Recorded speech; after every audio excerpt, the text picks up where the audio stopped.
3 mois après le lancement de la saison 14 de Top Chef, le concours culinaire s'achève par une finale de haute volée. Pour la première fois, Télé Loisirs était présent lors du tournage de la séquence qui désigne le gagnant. Et vous dévoile tout ce que vous ne voyez pas à l'antenne. Paris, un après-midi d'avril. Oubliez les dorures et le sol en marbre de la réception du Four Seasons Georges V, CIST par une porte de service située dans une rue adjacente que nous entrons dans le palace. Passé les cuisines, s'ensuit un dédale de couloirs et d'escaliers pour rejoindre la quarantaine de techniciens réunis pour préserver l'un des secrets les mieux gardés de la télévision, la cérémonie des couteaux, qui va départager cette année Dany Quetsar et Hugo Riboulet pour sacrer le gagnant de Top Chef. La veille, les votes des 100 bénévoles de la Croix-Rouge, jurés du dîner de la finale qui s'est tenu au même endroit 4 mois plus tôt, ont été dépouillés chez Maître Nadjar. Seule Déborah Bressler, la directrice de production du programme, était présente et sait à qui attribuer la lame d'acier, pour la personne qui gagne, et la lame orange, pour celle qui perd. Elle les distingue grâce à une petite marque sur le socle en bois quasiment indétectable à un œil non exercé. Finale de Top Chef 2023, 2 candidats complètement coupés du monde et sans téléphone portable. Les 2 finalistes vont découvrir leur sort dans des salles bien distinctes, situées à 2 étages différents, et l'un après l'autre.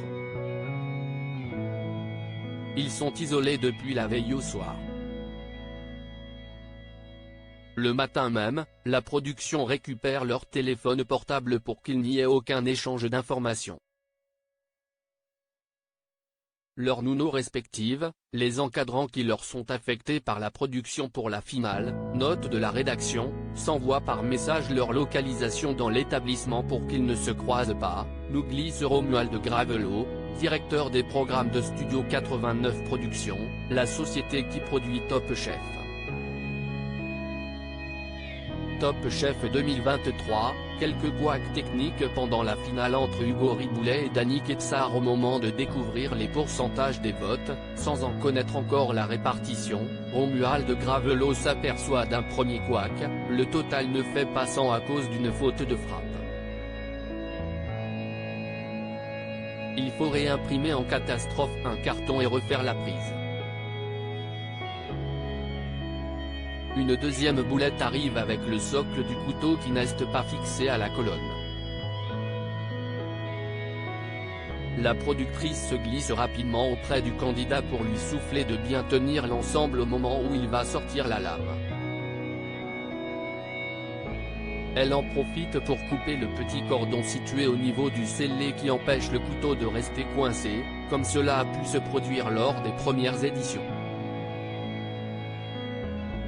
Le candidat prend son temps avant de se lancer.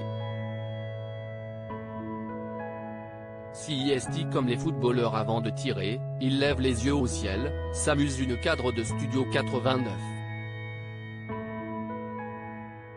Le verdict tombe. On nous demande de ne rien laisser transparaître pour rejoindre l'autre finaliste. Le même cérémonial, sans problème technique cette fois, nous attend. Alors, qui de Dany ou d'Hugo sera sacré grand gagnant? Réponse ce mercredi 7 juin dès 21h10 sur M6.